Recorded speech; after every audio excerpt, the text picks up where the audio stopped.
Hi, my name is Shayma Al-Gassim, and today we'll be talking about composition. Composition is when you orientate your camera to get the best framing for the ABC tracker.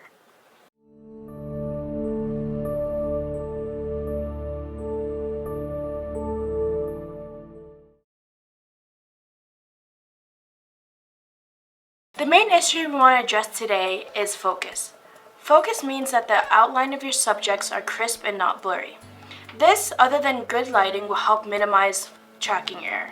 Also, with good focus, your subjects will be in great detail. With small subjects like ants, you want to make sure they're in the same narrow plane. The ideal way to do this is to use something called a copy stand, which is right here. If you're using something other than a copy stand, such as a tripod or another mounting device, you want to make sure your camera is pointed directly at your ants.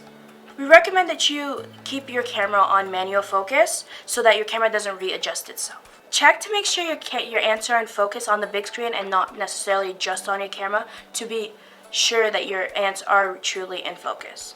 The other thing to keep in mind is what you want to include in your frame. You want your ants to be as big as possible and you want to make sure that there's very little going on in the background, but you also need to keep in mind of where your ants' whereabouts are. To do so, it's recommended that you film its food source so that you don't lose track of who's who. Overall, to get the best composition, make sure your camera is in focus by keeping it on manual focus and by using something called a copy stand. And also, make sure you know what to include in your frame, such as the ant's food source. Here are examples of common mistakes when framing your shot.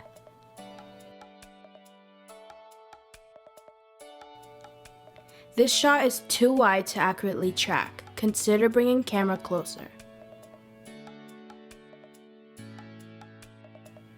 Make sure camera is in manual focus to stop the camera from losing focus. Tilted shots can result in an uneven plane of focus. Make sure camera is flush with your subjects.